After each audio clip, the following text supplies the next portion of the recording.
Welcome to Voices in Change, a new series of short, audio-only interviews from The Medium, a Substack publication. I am Andrew Rosen, the founder of Parkour LLC and the author of The Medium. Over the next few weeks, I'll be posting 12 short interviews, each about 1.5 minutes to 5 minutes long, that were all recorded on March 26, 2025 at the On Discourse AI Transformation Summit in Midtown, New York City. The 12 guests were selected from 100 participants representing every C in the suite. They offered a variety of answers to a simple question. What is a recent market signal or development in AI that forced you to rethink a key business assumption? In today's episode, I speak with Ian Schafer, president and co-founder of Ensemble, a hooray media company. Ensemble is a next-generation branded entertainment studio co-founded and curated by acclaimed producer, writer, actress, and entrepreneur Issa Rae. Ensemble collaborates with brands, platforms, and publishers to produce and distribute epic content and activations that shape culture, engage audiences, and move product. I'm Ian Schafer. I'm the president and co-founder of Ensemble. And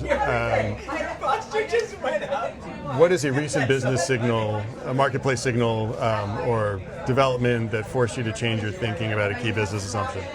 Yeah, so the realization that popular culture itself might be dying and is getting replaced by algorithms, which are effectively AI trained to deliver us what it is that it thinks we want to see. And what that's done is created a whole new generation of content creators who are making things that will ultimately be consumed by audiences, but in order to even reach the audiences, they have to break through the algorithm.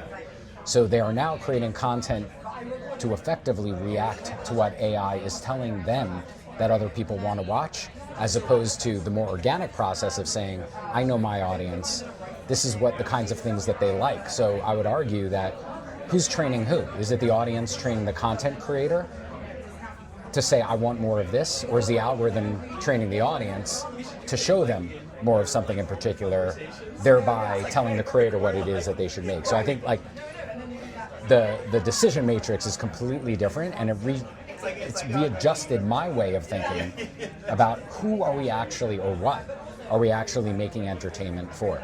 Is it for machines to show more often to humans, or is it for humans to tell the machines to give them more of? You sort of answered the question, but I'm going to ask anyway, which is, why does it matter? Oh, I think it matters a great deal, because I think it is the essence of purpose for a creator of any sort. I don't mean like an internet, like content creator just. I mean like a Hollywood creator, an artist, whomever. If you want your stuff to be seen, machines need to show it to people. It's not like a theater needs to decide to show it, or a movie studio decides to greenlight it. The culture that we live in and the devices that we use to consume content are now so personalized that a lot of that decision making is either happening in the cloud or on our device itself. So the ideas that you have, if you want them to be successful, you have to decide, again, are you making it for people or are you making it for machines? We want to say both, but if you really want it to be successful, you really should be focusing on the machines. And I think that changes the calculus of who becomes a creator. What skills do they need to do it? What's their motivation? Is it only money? Is it for art? And then what is the benefit of even making art anymore if no one can see it unless the machines say it's worth seeing? So all of these kinds of concepts are I think being figured out right now, and it's chaos and it's dirty, but I think that is where magic can happen. So I'm trying to be on the good side of history with all of it, and make sure that we're doing both, right? That we're providing results for people who are investing in it because of the algorithms, but that audiences do in fact love the content that they are seeing. Why they see it, we're gonna have to play into that, right? But it's I also know that it takes money to train algorithms too, not just in the form of investment, but in the form of raising things to the surface. And we've learned anything from the world of search. Money can always solve a discovery challenge. And I think that'll be the same case with AI too. I mean, Perplexity is launching a browser, right? I have no doubt that there will be a paid way to surface content to the top of that algorithm with enough of a check. And I think that is just, the world will be moving more towards the people who are funding content discovery than the people who are funding content, which is an interesting shift. Is that a bullish or bearish signal for you? It's a bullish signal because I think there's more, the money that comes from the advertising marketplace is more reliable than the money that comes from the content marketplace. Advertisers always need to be a part of culture. Studios are under tremendous pressure to limit the amount of money that they're spending on making it. So the growth is on the advertiser side.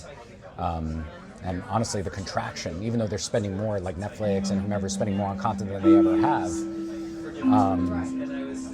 it's only on certain things that they know works in their algorithms. So it's also.